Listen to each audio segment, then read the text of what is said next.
¿Cómo están todos? Bien, bueno. Hoy vamos a continuar estudiando el Evangelio de Lucas. Antes de empezar quisiera darles un saludo de parte de mi familia.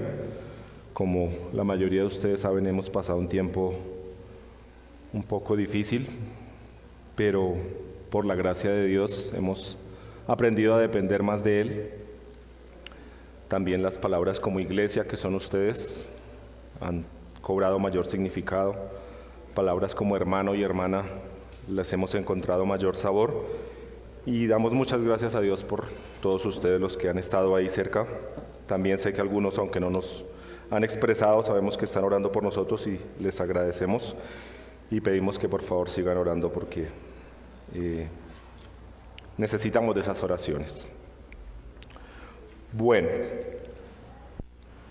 en estos domingos anteriores hemos estado estudiando el Evangelio de Lucas, que describe al Señor Jesús de manera que se vea muy activo. O sea, si ustedes miran las últimas enseñanzas, lo vimos con Juan el Bautista, lo vimos hablando con una mujer prostituta que se arrepiente, el Señor Jesús narra parábolas, detiene tormentas, y en el día de hoy vamos a verlo enfrentarse con un hombre que estaba poseído por un espíritu inmundo. Entonces son muchas cosas, pero es muy activo el Señor en su proceso, en su ministerio sobre esta tierra. Quiero que me acompañen a Lucas, por favor, capítulo 8, vamos a leer versículos 26 hasta el 39.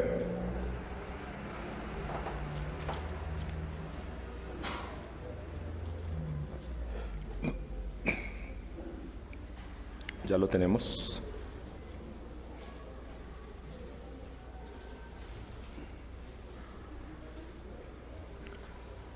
Lucas 8:26 dice: Y arribaron a la tierra de los Gadarenos, que está en la ribera opuesta a Galilea. Al llegar él a tierra, vino a su encuentro un hombre de la ciudad, endemoniado desde hacía mucho tiempo, y no vestía ropa, ni moraba en casa, sino en los sepulcros.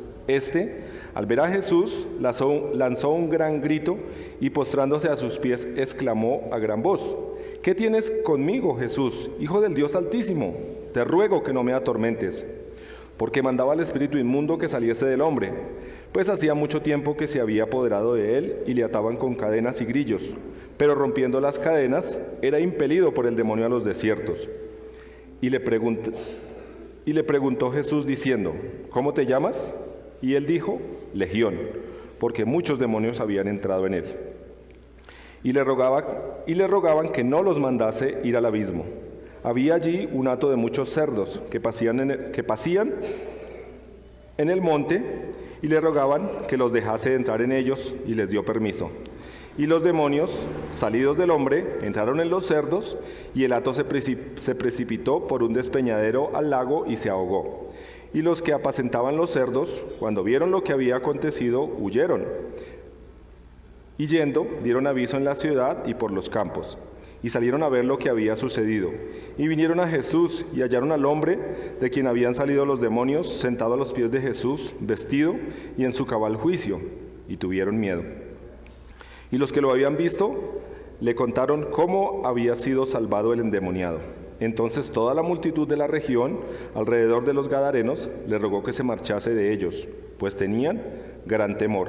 Y Jesús, entrando en la barca, se volvió. Y el hombre de quien habían salido los demonios le rogaba que le dejase estar con él. Pero Jesús le despidió diciendo: Vuélvete a tu casa y cuenta cuán grandes cosas ha hecho Dios contigo.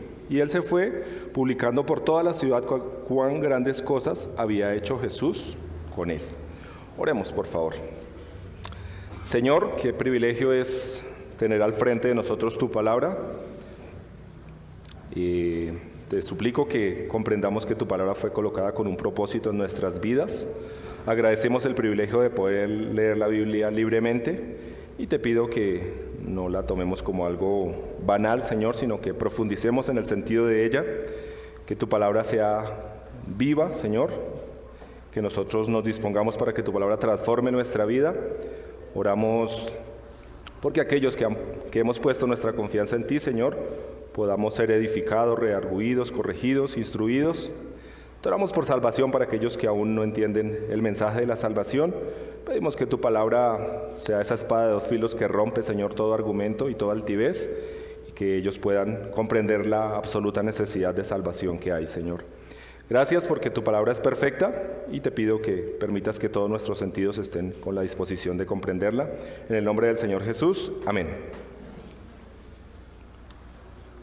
En lo que nos compartía Lubín la semana pasada, nos cuenta cómo el Señor calmó una tormenta. ¿Recuerdan? Que ellos iban en una barca, era de noche, y una tormenta los asustó terriblemente. Y ahora, en el día, apenas amaneciendo el día, parece ser, llegan a tierra firme y lo primero que se encuentran es un hombre endemoniado. No sé si usted ha montado en barco o en avión, pero cuando uno monta en eso, o a los que somos un poco nerviosos, como que uno lo primero que quiere hacer es poner sus pies en tierra firme, ¿cierto? Y pensemos en los discípulos. Supongo que habían pasado la noche absolutamente terrorífica de sentir que sus vidas se iba a perder. Ponen sus pies en tierra y lo primero que encuentran es un hombre endemoniado. Era como de película de miedo, ¿no?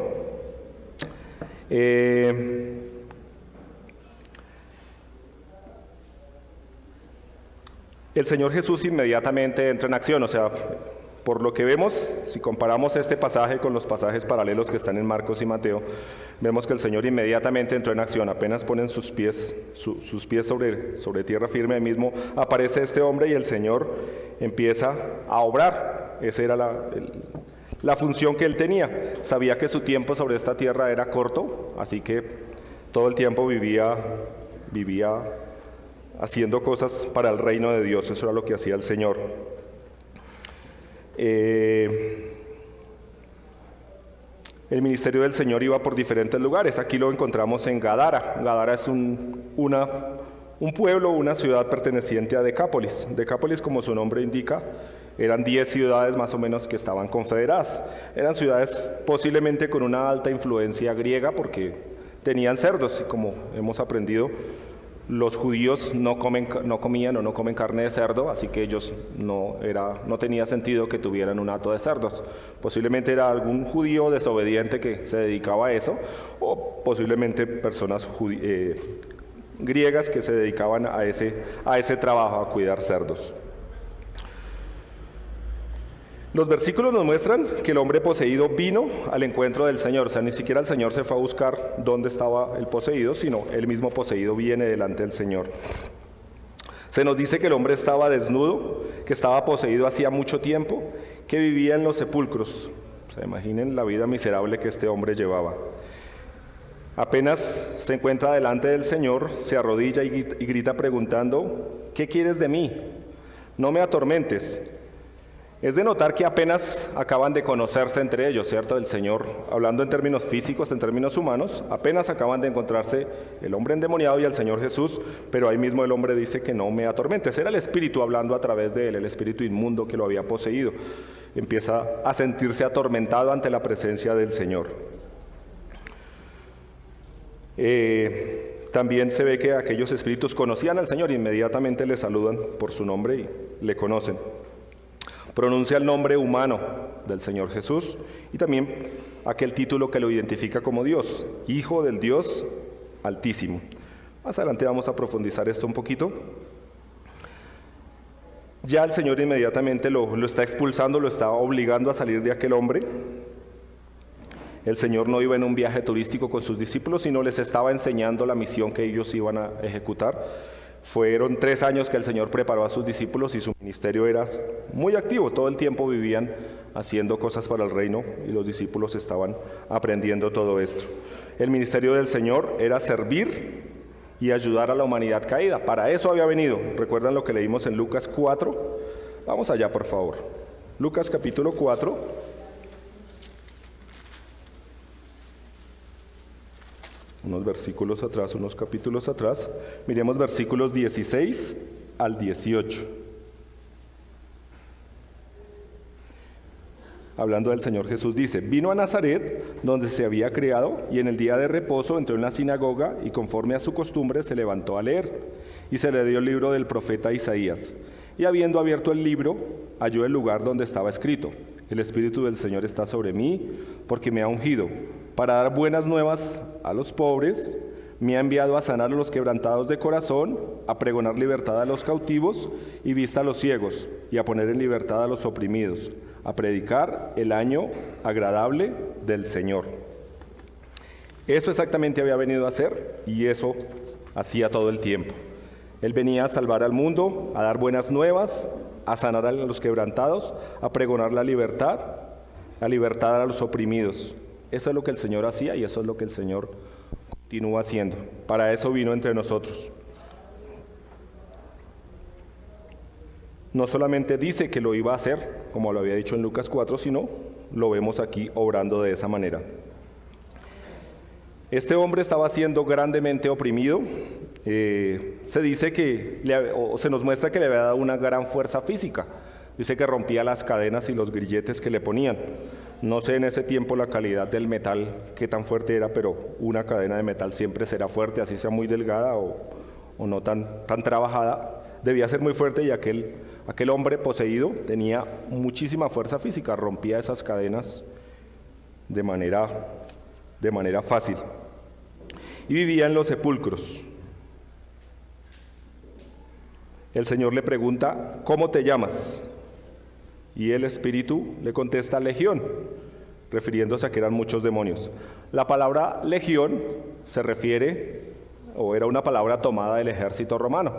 Una legión era la unidad militar básica, quizás como lo que aquí en nuestra cultura se llama un pelotón de soldados. No sé cuánto es un pelotón acá, pero una legión romana eran entre 4.000 o 6.000 soldados. Y el espíritu se identifica como una legión, o sea, eran muchos demonios tenía aquel hombre. Muchos hombres estaban dentro de él a la vez. Es interesante, en el versículo 31 de lo que estamos leyendo, aquellos demonios rogaban no ser echados al abismo. Ellos ya sabían su fin, hacia dónde iban a ser echados, pero le rogaban al Señor que no los enviase a los cerdos. La Biblia no nos explica mucho acerca de lo que hacen los demonios, quizás no hay tanta información acerca de eso. Creo que lo necesario es un tema del cual creo que tenemos la información que necesitamos. No es claro por qué los demonios querían entrar en los cerdos. Es posible que necesitaran de un cuerpo físico para operar. Es posible que ellos necesiten obrar de esa manera. Pero pues estoy especulando, no hay una claridad porque prefirieron, en vez de ser echados, ir al cuerpo de los cerdos. El Señor les permite pasar a esos 2.000 cerdos. Aquí en el pasaje que estamos leyendo hoy no nos dice que eran 2.000, pero en el pasaje paralelo, que es Marcos 5:13, nos dicen que habían 2.000 cerdos, y esos cerdos, ¿qué hacen? Salen corriendo y se ahogan. Aquellos que cuidaban los cerdos van y hablan con todo el pueblo, se alborota todo el pueblo, se forma un escándalo, y muchos se reúnen para ver, y se reúnen supongo que en el centro del pueblo, se encuentran con el Señor Jesús y con el hombre que ahora, el antiguo poseído, ahora que es libre. Siguen averiguando cómo es que llegó a ser libre aquel hombre, pero en vez de alegrarse, se atemoricen y le piden al Señor que se vaya de aquel lugar. Es increíble la escena, ¿no? O sea, pongamos todo como en un contexto. Aquel hombre creo que era conocido por todos, ¿no? O sea, como en todos los pueblos, no sé si usted ha estado o ha vivido en pueblos, pero todos los pueblos tienen su loco, como decimos por ahí. O sea, siempre hay alguien así, personas que son afligidas y que son conocidas por todos. Creo que muchos lo conocían, habían visto cómo había sido afligido por muchísimos años, porque dice que mucho tiempo lo habían visto golpearse, porque dice que se golpeaba con piedras a sí mismo, viviría herido. Dice que vivía en los desiertos, en los sepulcros. Dice que atacaba a los que cruzaban por su camino. Pero en vez de que el pueblo se alegrara y dijera, oiga, qué chévere, aquel hombre cómo sufría, mire, al fin llegó alguien que lo pudo liberar, en vez de alegrarse de eso, le piden al Señor que se vaya de la región. Es increíble cómo es el rechazo del ser humano. O sea, el Señor vino a traerles un bien, pero ellos no anhelaban eso. No les preocupó para nada, no se alegraron por lo que le había sucedido a este hombre, por lo positivo que había vivido él, sino se preocuparon posiblemente por los cerdos. Me imagino la sociedad protectora de animales de hoy en ese tiempo.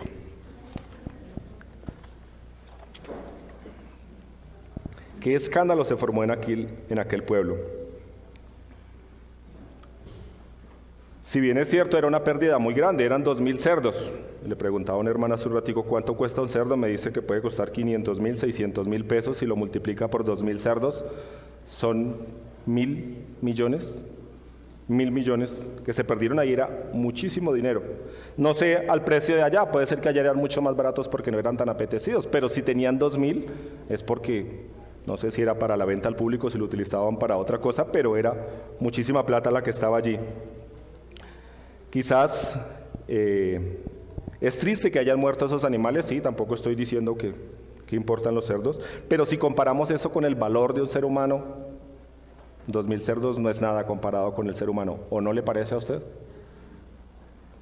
¿Qué piensa que usted vale? ¿Usted vale más que 2.000 cerdos? Para Dios sí, valemos más que 2.000 cerdos. Creo que los tiempos no han cambiado mucho. Yo crecí en el campo en medio de animales y conocí los animales, pero los animales para mí, me enseñaron, siempre son animales, son colocados allí. Dios los colocó alrededor nuestro para que sean el sustento del ser humano, para que sean de ayuda para su trabajo, Dios colocó al ser humano como la cabeza de la creación. La Biblia prohíbe ciertamente maltratarlos, pero fueron dados para el alimento y el servicio del ser humano, y no al revés. Hoy en día quizás en nuestra cultura los animales han sido puestos y son puestos cada vez más y más arriba. Los animales hoy en día se idolatran y los seres humanos se degradan. Debiera causarnos vergüenza como sociedad que hay más entidades que protegen los animales que entidades que se opongan al aborto. Si usted ve hoy en día cuando hay una corrida de toros, hay manifestaciones y la gente sale con carteles y hay una polémica inmensa, pero usted nunca ha visto nada de eso alrededor de las clínicas que practican el aborto, ¿cierto? A ese punto hemos llegado, no hemos diferenciado. No estoy diciendo tampoco que estoy de acuerdo con las corridas de toros o el maltrato a los animales, no es ese el punto. El punto que estoy enfocando, o el punto que quiero enfocar es que le estamos dando más valor a los animales que a las personas, y eso es deplorable delante del Señor. Aquellos habitantes de Gadara, casi que unánimemente se nos dice que le solicitaron que se fuera, y el Señor se dispuso a partir. Uno diría, pero bueno, el Señor fue allá, llegó, la escena nos muestra que como que llegó y alcanzó a desembarcar, se encontró con esta escena, e inmediatamente, tal vez al mediodía, ya estaba saliendo. No nos dice el tiempo que duró allí, pero el Señor, ¿por qué se iba? Quizás porque el Señor no obliga a nadie. El Señor viene, es presentado a nuestra vida y nosotros somos los que decidimos si lo rechazamos. Y si lo rechazamos, Él no nos obliga. Él no manda rayos sobre aquellos que le rechazan necesariamente. Si no queremos que Él entre en nuestra vida, Él se va. Donde Él no es bienvenido, no va a estar allí. La pregunta es, ¿tú quieres que Él esté en tu vida? ¿Él es bienvenido en tu vida? ¿O cuando ves las cosas que puedes perder, quizás prefieres que Él no esté en tu vida?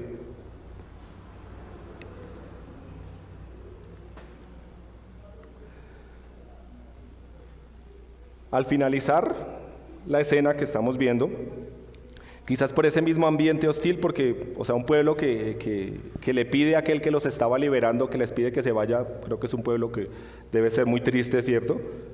El valor económico era lo que imperaba, no había nada espiritual bueno allí, sino solamente algo malo. Entonces, el hombre que había sido liberado, el que había estado peor, ¿cierto? La peor cara del pueblo, el que mantenían escondido por allá porque a todo el mundo le daría vergüenza que en su pueblo hubiera un loco de esa clase, se quiere ir con el Señor, ¿cierto? Él se quiere ir, él ya no quiere estar más en ese pueblo porque viendo quizás eso mismo, en vez de alegrarse, imagínense cómo se sintió él, ¿cierto? En vez de que se alegraran y dijeran, oiga, qué chévere, su vida transformada, qué bueno verlo en su sano juicio, verlo bien, verlo arreglado, vestido, bañado, durmiendo en su casa, en vez de alegrarse por eso, se entristecieron. Y este hombre entonces le pide al Señor que si él puede irse con él. Él quería irse más bien con el Señor, pero el Señor le dice que no. A pesar de que pienso en el amor del Señor hacia este hombre, dejarlo en medio de un ambiente tan hostil, pero el Señor tenía un plan mayor. El Señor, a pesar de haber sido rechazado, les muestra su compasión a los habitantes de Gadara en decir que aquel hombre se quede y le pide que por favor les hable de las maravillas que Dios hace. Le pide que les hable de la salvación a aquellos habitantes. El plan del Señor, a pesar del rechazo del pueblo, el plan del Señor era salvar aún a ese pueblo y pide que se quede y ese plan seguiría siendo ejecutado. Las buenas nuevas debían ser enseñadas a aquellos habitantes. Miremos un momentico Marcos, Evangelio de Marcos, capítulo 5, versículo 20.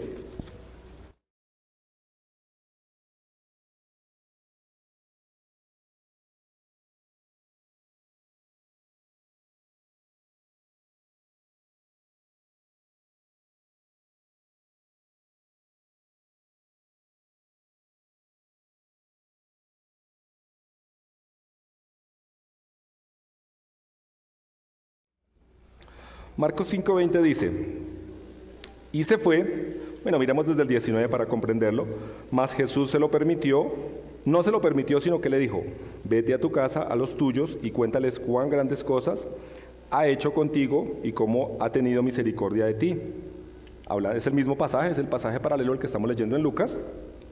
El Señor le dice, vete a tu casa y háblales. Y dice que el hombre se fue y comenzó a publicar en Decápolis cuán grandes cosas había hecho Jesús con él, y todos se maravillaban. Entonces el hombre sí fue y empezó a predicar el evangelio. Ahora miremos más adelantico, Marcos 7:31.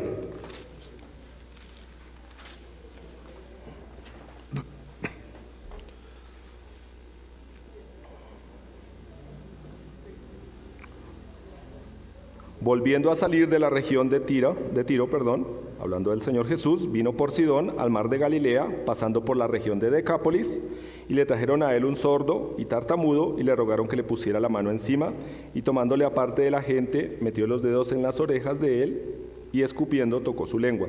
Levantando los ojos al cielo, gimió y le dijo, Efata, es decir, sea abierto. Al momento fueron abiertos sus oídos y se desató la ligadura de su lengua y hablaba bien.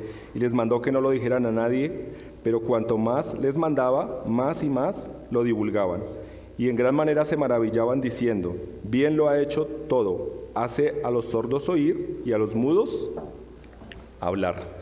Entonces se ve que más adelante el Señor Jesús vuelve a esa región y hay personas que posiblemente ya le conocen, porque apenas Él llega también le traen personas para que Él las sane.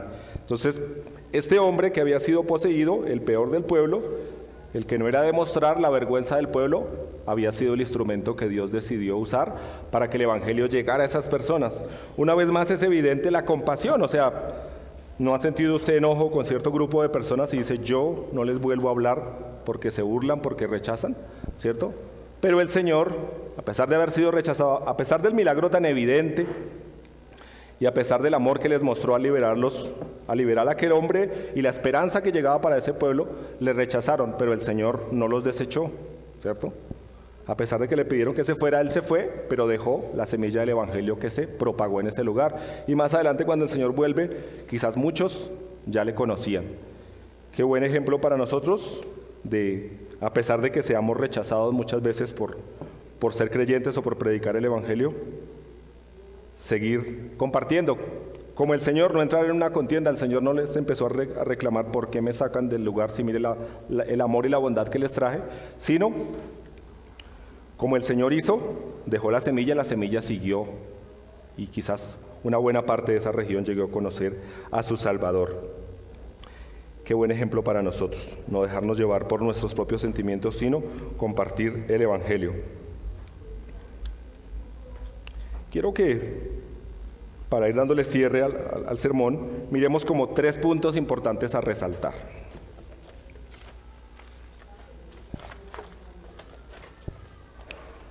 El primer punto sería la obra de Satanás y sus demonios. Eso es algo que es evidente en el pasaje, la obra de Satanás en medio de la humanidad.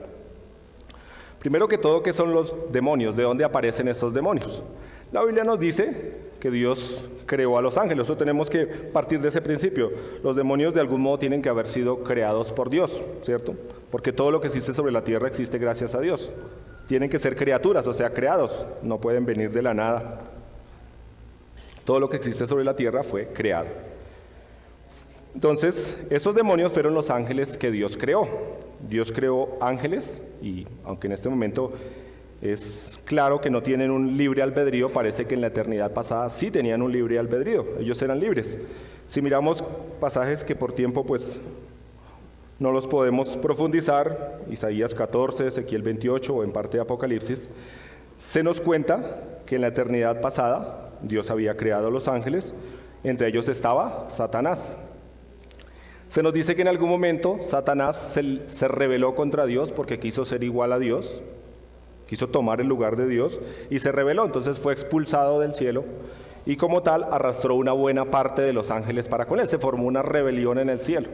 La rebelión no solamente se limitó a la tierra, sino quizás antes de que existiera la humanidad se rebelaron estos ángeles y fueron expulsados. De ahí aparecen estos ángeles caídos, esos demonios vienen de ahí.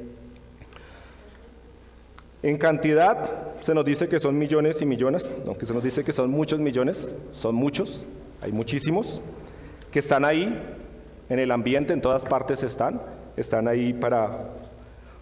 ¿Cuál es la función de ellos? Su propósito es atacar a la humanidad, engañar a los seres humanos. Por eso se habla, aunque hay mucha, ¿cómo se dice?, mucha polémica alrededor de eso y un tipo que de pronto se enloquece y va y mata a un poco de gente y dice que fue que un espíritu lo poseyó. Puede que sí, o puede que sea especulación para justificar su propia maldad, pero en muchos casos sí están allí para poseer a las personas. Engañan a los seres humanos, o sea, son los ayudantes de Satanás y su función es lograr que el reino de Satanás sea extendido alrededor nuestro. Si miramos el pasaje vemos toda la maldad que estaba causando este espíritu o estos espíritus sobre el hombre. Dice que andaba desnudo y siempre el andar desnudo siempre ha sido degradante en cualquier cultura y en cualquier tiempo. Dice que llevaba mucho tiempo, Satanás no viene por un segundo y si usted le da cabida no dura un segundo en su vida, sino su plan es poseer y poseer más de usted. Dice que se había apoderado de él y ese apoderado es que lo tenía controlado. El hombre hasta se autoflagelaba, se golpeaba a sí mismo. Eso nos muestra la falta total de misericordia de Satanás, o sea, va con toda, como se dice. Dice que tiene una fuerza sobrenatural. Parece que se expresa también de esa manera a los espíritus inmundos, dando capacidades sobrenaturales en el ser humano. Y eso tiende a ser atractivo, ¿no? Si la gente ve personas que tienen como capacidades sobrenaturales son admirados. No digo que siempre que una persona tiene algo sobrenatural necesariamente está poseído, pero es de cuidado. No pensar que porque alguien puede hacer como milagros, poder decir que es que viene de Dios. No, Satanás también imita los milagros del Señor, no en su misma capacidad, pero los finge muy bien. Dice que aquel hombre vivía en los desiertos y en los sepulcros, o sea, nunca estaba en el desierto, pero un desierto es un lugar inhóspito para vivir, nadie puede vivir allí. Pero ese hombre huía para allá, el espíritu lo quería destruir, lo arrastraba a los desiertos y en los sepulcros. Creo que, no sé si a usted le gusta estar mucho en el cementerio, pero creo que no es un lugar muy agradable, pero allí lo llevaba. Dice que era violento y atacaba a otros. Dice que se golpeaba a sí mismo. O sea, el propósito de los demonios siempre es la destrucción del ser humano. Inicialmente parece algo bueno, las personas se involucran en diferentes cosas y esos espíritus empiezan a tomar la posesión, cosas que son agradables y la persona por eso se involucra cada vez más en eso, pero al final siempre su propósito es destruirnos. Miremos Efesios 6:12.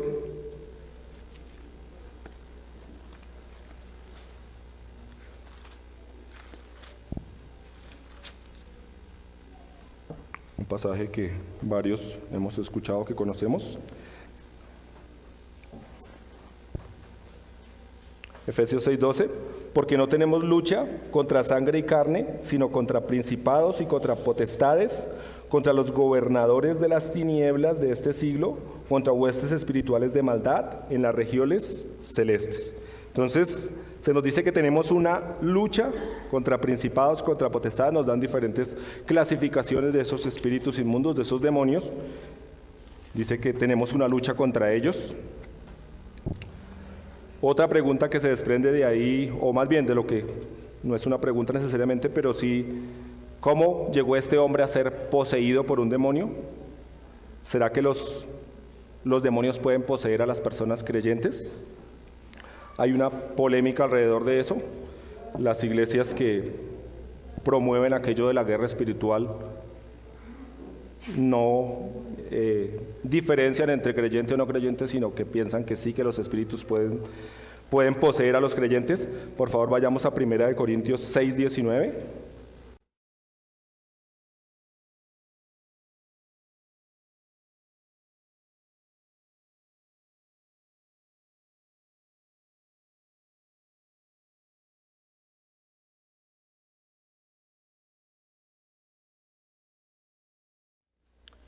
Dice, ¿o ignoráis que vuestro cuerpo es templo del Espíritu Santo, el cual está en vosotros, el cual tenéis de Dios y que no sois vuestros?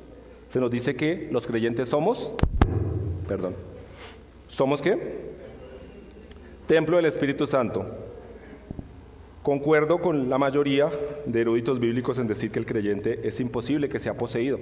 Si el Espíritu Santo vive dentro de mí, ¿cómo a la vez puede un espíritu tomarme? No tiene sentido bíblico, ¿verdad? El Espíritu está viviendo dentro del creyente. Entonces, la posesión del creyente es imposible. Pensemos ahora, ¿puede poseer a un no creyente? ¿O cómo llega a poseerlo? Porque por el pasaje sabemos que sí puede llegar a poseerlo. La cuestión es que si Cristo no es el Señor de nuestra vida, no hay nada, o sea, nuestro cuerpo es... No hay nadie viviendo dentro de nosotros, entonces sí es posible la posesión demoníaca de la persona que no ha recibido al Señor. ¿Cómo es posible tal posesión? En lo que estudié se nos enseña que por practicar pecados repetidamente, abandonarse a ello, por ejemplo el uso de drogas o el involucrarse en cosas ocultistas, abiertamente diabólicas, jugar con la tabla Ouija, consultar espiritistas. Hay muchas otras actividades que pueden traer una posesión demoníaca sobre una persona. Entonces, es posible que si hayan personas no creyentes que sean poseídas, no digo que todos lo estén, pero puede haber una posesión. Cuando hablamos de posesión, es que toma el control de su vida, ¿cierto? Ya es una persona abandonada a eso. No digo que no tenga esperanza, pero se ha involucrado tanto en esto que ya ha sido poseído. Hoy en día todos esos temas son un juego, ¿no? Las películas de terror muestran muchas cosas diabólicas y es triste que personas creyentes se pongan a ver ese tipo de cosas. Causa mucha curiosidad, ¿no? Hoy en día hay programas de televisión como, ¿cómo se llama ese? Ellos están aquí, o bueno, diferentes programas de ese orden y tienen muchísima audiencia. Si están ahí en ese horario es porque tienen muchísima audiencia. A la gente le gusta ese tipo de cosas, causa mucha curiosidad, pero nosotros debemos estar teniendo mucho cuidado con involucrarnos en ese tipo de cosas. Son atractivas, son adictivas, pero pueden llegar a ser muy peligrosas. De allí de estas cosas es que nacen las posesiones demoníacas. ¿Cómo se llega a ser libre de la posesión? Así como muestran la tal guerra espiritual en la cual personas del común dicen que atan, reprenden y atan a Satanás, no parece ser bíblica. Quizás en los evangelios encontramos eventos de ese tipo, pero fue el Señor el que les mandó directamente a hacer eso y el Señor les respaldaba en ese ministerio. Creo que para nuestra época es diferente. Es muy difícil que un ser humano limitado como usted y yo pueda enfrentarse a un demonio, muy poco probable. Creo que la forma correcta en la cual una persona es libre es por medio de la predicación de la palabra, que esa persona acepta el mensaje de salvación y a lo que el Espíritu de Dios entra a morar en esa persona es libre. Es la única forma posible desde mi óptica en la cual una persona va a ser liberada. Que el Evangelio llegue a su vida, de lo contrario siempre será presa fácil de los demonios. Solo el Señor Jesús es el que nos puede defender, ¿cierto? Entiendo yo que está la raza humana, que somos limitados, encima están los ángeles, los demonios y los ángeles buenos, por decirlo así, y encima está el Señor. El más poderoso es el Señor, Él es el que nos puede defender. Nosotros estamos por debajo del poder de los ángeles. Solamente por medio de una relación firme con Él es que podemos ser protegidos completamente de ese tipo de ataques. Un segundo punto que quisiera profundizar es el ministerio poderoso de Cristo. Habíamos visto la obra de Satanás, qué es lo que él pretende hacer. Ahora miremos el ministerio poderoso de Cristo, que es evidente en este pasaje. El pasaje nos muestra que los demonios conocen al Señor. Vuelvo y digo, el Señor no tuvo que presentarse, no tuvo que decirles, buenas, yo soy el Señor Jesús y vengo a expulsarlos, sino los demonios mismos apenas lo ven o apenas lo presienten, lo identifican. Los demonios creen, conocen al Señor, y la Biblia dice que creen y tiemblan y huyen. Santiago 2:19, por favor.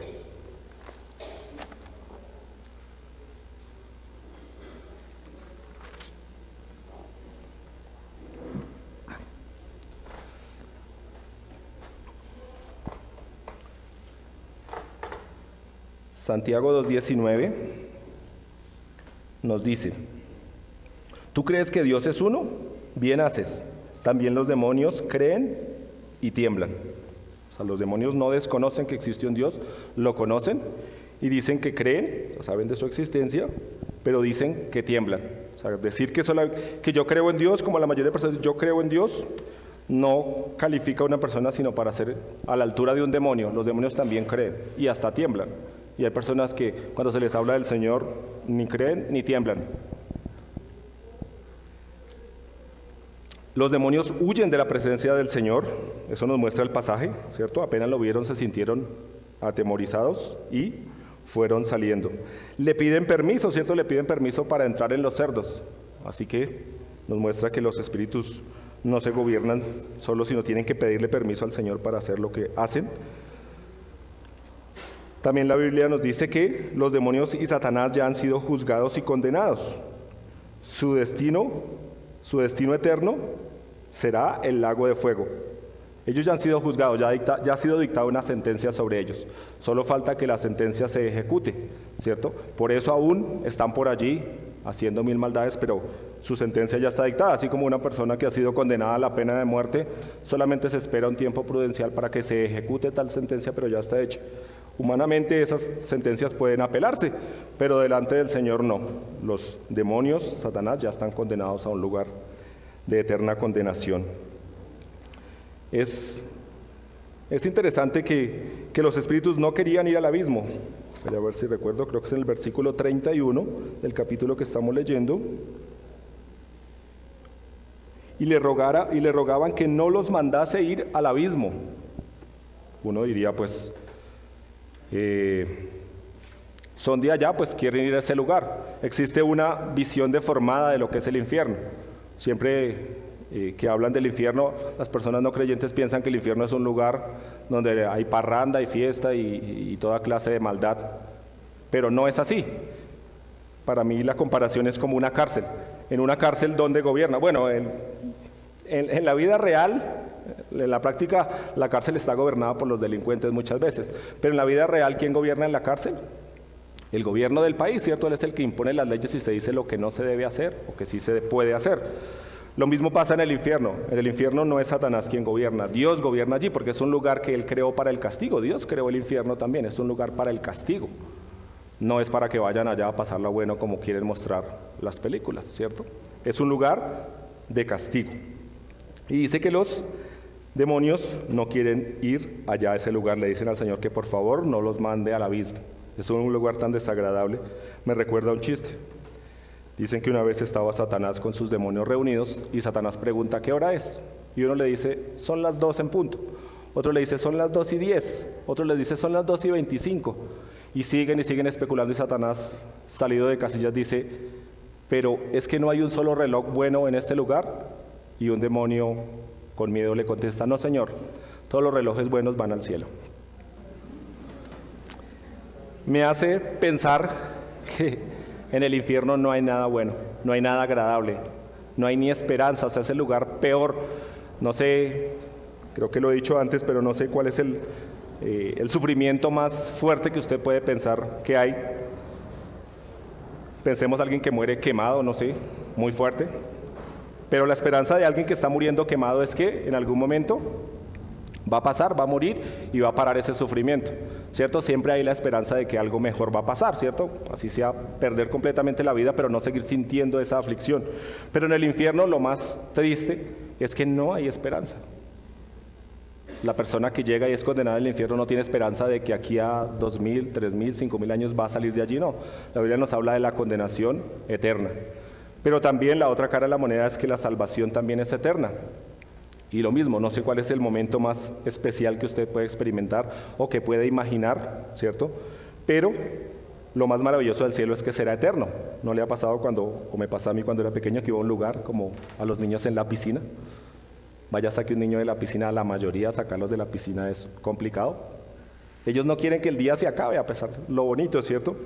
Y como creyentes, la mayor esperanza que podemos tener en el cielo es que no se va a acabar, vamos a estar en el mejor lugar posible y lo maravilloso, nunca se va a acabar, no nos vamos a tener que devolver de allá. Entonces, compare. ¿Cuál es su opción? ¿Eternamente en el lugar más maravilloso o eternamente en el lugar más tenebroso? Dentro del ministerio de misericordia y de amor que el Señor tiene, Él quiere liberar a los que el diablo tiene por esclavos. A eso vino el Señor, a darnos libertad. Si Él no hubiera venido, la humanidad tal vez ya hubiera sido completamente destruida por Satanás. Pero Él vino a que tuviéramos esperanza. Yo sé que son palabras fuertes, pero la Biblia dice que si una persona no tiene a Cristo como su Señor, entonces su Señor o nos dice que es esclavo de Satanás. No lo digo yo, lo dice la palabra del Señor. Dice que si una persona no acepta al Señor, entonces su Señor es Satanás, es esclavo de Él. Ese es el estado, con todo el respeto, que usted tiene si no tiene a Cristo en su corazón. Usted es esclavo de Satanás. Que Él quizás por ahora le da algo que parece libertad, pero usted es esclavo de Él, usted hace lo que Él quiere. Lo dice la Biblia, vuelvo y digo, no lo digo yo. Por favor, si quiere, Romanos 6 da un buen ejemplo de eso y hay otros pasajes. Piensa que el Señor Jesús quiere hacerte libre y es el único que puede liberarte. Es el único. Vuelvo y digo, estamos en una guerra espiritual contra enemigos que ni siquiera podemos ver. O sea, estamos rodeados de huestes espirituales de maldad que no podemos ver. ¿Cómo vamos a pelear contra lo que ni siquiera podemos ver? La única forma es de la mano del Señor, porque Él sí los puede ver y los puede reprender y los puede detener. Y como punto número 3, hay dos posibles decisiones. Está el reino de Satanás con toda la maldad que podemos ver en los pasajes bíblicos y está la obra misericordiosa del Señor. Hay dos posibles decisiones que corresponden a usted y a mí. Si vemos al endemoniado, estaba en el peor estado, vuelvo y digo, no sé, desde que leí ese pasaje tal vez por primera vez me pareció muy impactante, es muy fuerte la escena. O sea, era un hombre que ya era una máquina de Satanás, estaba absolutamente a la merced de él. Pero llegó a ser un instrumento muy grande en las manos de Dios, o sea que hay esperanza. No importa hasta dónde ha caído usted en las manos de Satanás, hay esperanza. Aquel hombre buscó al Señor, su vida pasó de la miseria al servicio. Esa es la esperanza que aquel que no tiene al Señor tiene. Que su vida, por más miserable que haya caído, puede llegar a ser un gran instrumento en las manos del Señor. Y la decisión o la respuesta número 2 o la parte B es la que hicieron los demás habitantes del pueblo. Aquellos que pensaron más en los cerdos. Tal vez hicieron las cuentas, dijeron 2000 cerdos al precio de nuestro país y al precio actual valen 1.000 millones de pesos que se perdieron allí. Es muchísimo dinero, 1.000 millones es muchísimo dinero. Pero para Dios es más importante nuestra salvación que nuestro dinero. Miremos Marcos 8:36, por favor.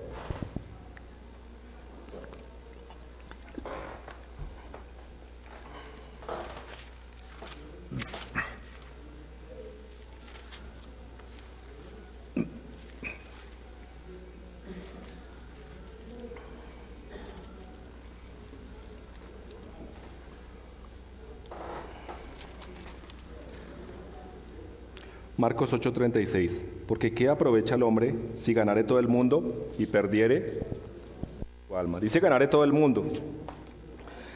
Si pensamos en términos materiales, y pensemos que ese sea el valor, o puede que sea mucho menos, pero 1.000 millones de pesos es muchísimo dinero que se perdiera. Desde la perspectiva humana es mucho. ¿Cuántas cosas se podrían comprar? ¿Cuántas cosas se podrían hacer? Pero pensemos en el día del juicio. ¿Para qué sirve tener 1.000 millones de pesos? Para nada. O sea, ¿de qué me sirve tener en la cuenta 1.000 millones o tenerlos debajo del colchón, que creo que quedaría el colchón como así de alto? ¿De qué sirven 1.000 millones de pesos en el momento del juicio, delante de Dios? Absolutamente nada. En este momento diría, bueno, humanamente, me compraría cuántos carros, la finca, no sé, muchísimo dinero. Desde la perspectiva humana, desde la perspectiva eterna, no son nada. No sirven para nada 1.000 millones de pesos delante del Señor. El día del juicio esos 1.000 millones de pesos arderán, ¿cierto? Se quemarán. ¿De qué sirvieron? De nada. Quizás seguir a Cristo puede implicar perder mucho o todo lo material que podemos llegar a tener, pero perder cosas que podemos, perder delante de Él cosas que podríamos perder de cualquier otro modo, ¿cierto? Y ganar la vida eterna, por favor. Las cosas materiales, su mayor defecto que tienen es que son pasajeras, que se acabarán, tarde que temprano se acaban, pero las cosas de Dios son eternas. Tomé aquí una frase de Jim Elliot. Jim Elliot era un misionero que estuvo predicando a los indígenas Huaronis en Ecuador y fue asesinado por ellos mismos, aunque después muchos de ellos llegaron a creer al Señor. Pero él dijo algo bien impactante, dice, no es tonto aquel que da su vida, no es tonto aquel que da lo que no puede retener para ganar lo que no puede perder. Da lo que no puede retener, da su vida. Nadie puede retener su vida, ¿cierto? Nuestra vida no es nuestra. Decimos nuestra vida, pero a la vez no es nuestra, no pertenece. Usted no puede detener su vida, ¿cierto? En el momento de morir usted no la puede retener, así que no es nuestra finalmente. No la podemos retener, entonces es mejor dársela a Él. Dice, para ganar lo que no puede perder. Entonces entrega lo que es incierto, entrega su vida, pero gana lo que no va a perder nunca. Una frase de mucha sabiduría y que tiene mucha aplicación en lo que estamos estudiando. Piense en qué quiere guardar y qué quiere entregar al Señor. Finalizando, miremos Juan, Evangelio de Juan, capítulo 10, versículo 10.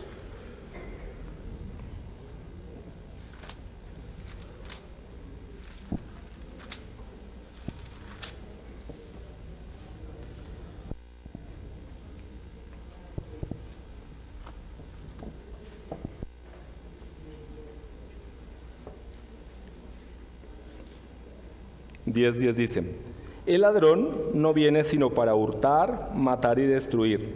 Yo he venido para que tengan vida y para que la tengan en abundancia. Dice que el ladrón, refiriéndose a Satanás, viene para robar, matar, destruir. Su obra siempre será nefasta. Aunque parezca buena, vuelvo y digo, Satanás, su plan es engañarnos y decirnos que eso que estamos haciendo es bueno y divertido, que eso es chévere y que nunca va a pasar nada, que las consecuencias no vendrán. Pero pensemos que detrás de él hay un engañador, eso la Biblia lo describe como el engañador. Su plan es engañarnos y hacernos creer que lo que él nos da es bueno, pero finalmente terminará por matar, robar, destruir. A eso es lo que nos exponemos si nos entregamos o si vivimos de la mano de Satanás. Pero dice que el Señor vino para darnos vida y vida en abundancia. Vuelvo y digo, la decisión está delante de cada uno de nosotros. Si aún siendo como creyentes decidimos vivir para Dios todo el tiempo, o también aún, aunque no podamos ser poseídos, sí podemos ser engañados y arrastrados por Él. O si usted no tiene a Cristo en su corazón, usted decide si se va de la mano de aquel que quiere robarlo, matarlo, destruirlo, o aquel que tiene una vida abundante para usted. Oremos. Señor, muchas gracias.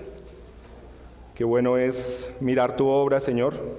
Vivimos rodeados de tantas circunstancias, tantas situaciones que no podemos comprender, que no podemos solucionar, pero viendo tu palabra vemos que hay esperanza en ti, Señor. Ni aun los poderes más demoníacos y poderosos tienen poder sobre nosotros si estamos de tu mano, Señor.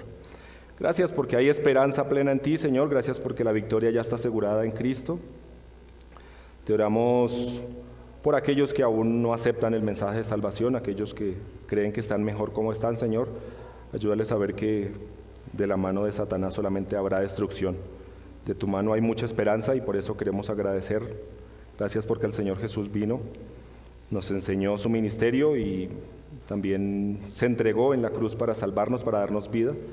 Esa es la mayor esperanza que tenemos. Gracias porque tenemos también la certeza, como creyentes, de que iremos al cielo, que un día estaremos en el mejor lugar posible y eternamente.